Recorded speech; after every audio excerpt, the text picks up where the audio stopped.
attendez, j'ai même pas encore fait ma transition. J'ai même pas encore fait mon intro en fait. On est dans une société qui va trop vite. Donc, salut à toi le jeune. J'espère que tu vas bien, que t'es en pleine forme et que tout se passe bien.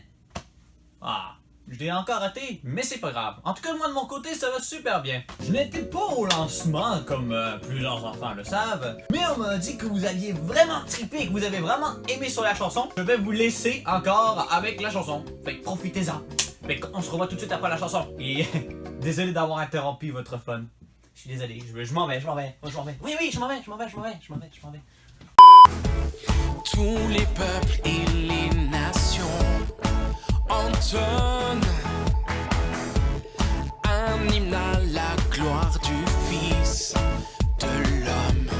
L'Éternel est bon, il fait de grandes choses. L'Éternel est bon, oui nous le chantons. Son nom est le grand je suis, celui qui console et guérit. Nul ne peut se comparer à lui. Tout pouvoir lui est donné, il règne pour l'éternité. Rien ni personne ne peut l'égaler.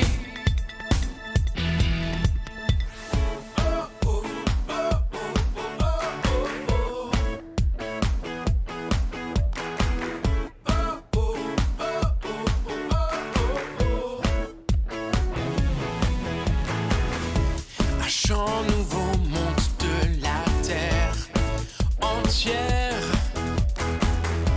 pour célébrer, acclamer l'Éternel. Tous les peuples et les nations entonnent un hymne à la gloire du Fils de l'homme. L'Éternel est bon, il fait de grandes choses. L'Éternel est bon, oui nous le chantons. Son nom est le grand je suis, celui qui console et guérit. Nul ne peut se comparer à lui. Tout pouvoir lui est donné, il règne pour l'éternité. Rien ni personne ne peut l'égaler. Son nom est le grand je suis, celui qui console et guérit. Nul ne peut se comparer à lui. Non, non, non, tout pouvoir lui est donné, il règne pour l'éternité. Rien ni personne ne peut l'égaler, ne peut l'égaler.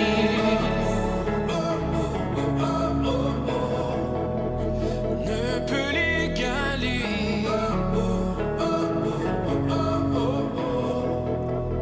Nul n'est comme toi.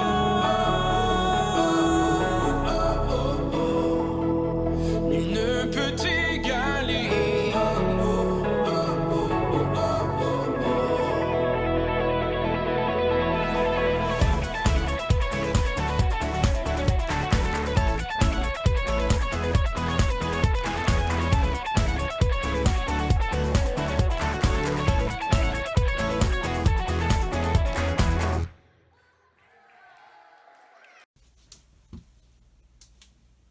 La chanson est finie? Ok, d'accord, c'est bon. Alors, bienvenue dans cette deuxième émission de Bâtir sur le rock. Et le thème pour cette semaine, c'est la Bible est la base de tout ce qu'on croit et de tout ce que l'on fait. Comment est-ce que nos actions peuvent venir de la Bible?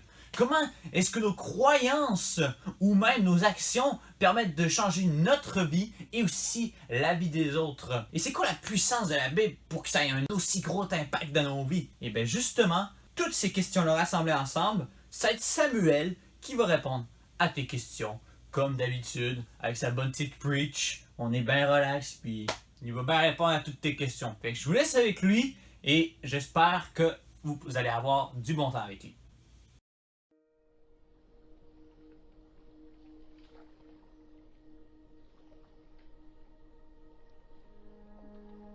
Bonjour à toi.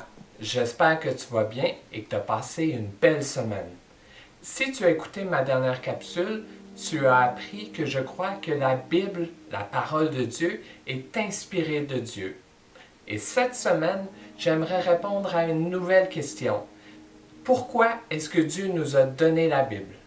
Et pour y répondre, on va aller voir mon ami Billy. Billy, j'arrive! Billy! Ah, t'es là, Billy! Ben oui, mon ami Billy, c'est une bibliothèque. Il est arrivé à la maison il y a quelques semaines. Mais Billy, au début, il ne ressemblait pas à ça, ni à ça. Billy est arrivé dans sa boîte, tout défait, et j'étais très content d'avoir un manuel d'instruction pour me dire comment assembler Billy pour que Billy soit comme ça. Mais la Bible, c'est un peu comme ça aussi. La Bible, c'est un manuel d'instruction. Ça nous enseigne. D'ailleurs, le verset qu'on a lu la semaine dernière, oui, le même verset, 2 Timothée chapitre 3 verset 16 nous dit que toute écriture est inspirée de Dieu et utile pour enseigner, pour convaincre, pour instruire dans la justice et pour corriger. Mais nous enseigner sur quoi? C'est une très bonne question. Sur plein de choses. Notamment, la Bible nous enseigne plus sur Dieu. Parce qu'elle nous enseigne sur qui est Dieu. Dieu est amour. Dieu est juste. Et Dieu nous a tellement aimés qu'il a envoyé son Fils Jésus mourir sur la croix pour nos péchés. La Bible nous enseigne sur comment nous comporter avec nos parents, avec nos amis, avec les membres de notre famille et avec les autres personnes. La Bible nous enseigne aussi sur les promesses de Dieu. Tu savais-tu que Dieu a fait plein de promesses pour nous? La Bible nous en parle et les lire peut nous encourager. D'ailleurs, la Bible aussi nourrit notre foi. Mon ami Paul, le même Paul qui a écrit à Timothée, a écrit à l'Église, il a écrit aux Romains et il leur a dit que la foi vient de ce qu'on entend et ce qu'on entend vient de la parole de Dieu. Donc la parole de Dieu peut nous aider à augmenter notre foi. Et la parole de Dieu nous enseigne sur un paquet d'autres choses. Je t'invite à la lire. Tu vas découvrir et tu vas apprendre plein de choses. Le verset aussi dans 2 Timothée nous dit que la parole de Dieu est utile pour convaincre. Mais convaincre de quoi? Notamment une chose, la Bible nous convainc que nous avons tous fait des péchés et que nous avons besoin d'un sauveur. C'est Jésus qui est venu mourir sur la croix. Enfin, la Bible nous apprend et permet de nous corriger. La Bible permet de savoir la différence entre le bien et le mal, mais aussi entre la vérité et le mensonge. Des fois, c'est pas facile de faire la différence. Mais sache une chose, Dieu ne contredira jamais sa Bible. Donc, si jamais tu découvres quelque chose qui est contraire à ce que la Bible dit, alors c'est pas vrai. Une autre bonne raison de lire la Bible. Comme tu le vois, la Bible, c'est vraiment comme un manuel d'instruction. C'est très utile. Je pense que Paul aurait pu dire ça à Timothée. La Bible est très utile pour enseigner, pour corriger, pour convaincre, pour instruire. Et c'est pour ça que dans ma vie, la Bible, oui, je sais qu'elle est inspirée de Dieu, mais aussi elle est utile et elle est la base de tout ce que je crois et de tout ce que je fais. J'espère que tu as appris quelque chose aujourd'hui et passe une autre belle semaine. Merci beaucoup Samuel pour ton partage. Et en passant mon cher Sam, t'en fais pas, t'es pas le seul à avoir un ami objet. Comme moi, j'ai un ami sur vélo et il s'appelle Blue. Parce qu'il est bleu. La logique, quoi. Malheureusement, je dois vous laisser là. Et oui, je sais, c'est très rapide, vous aimeriez ça que les émissions durent plus longtemps.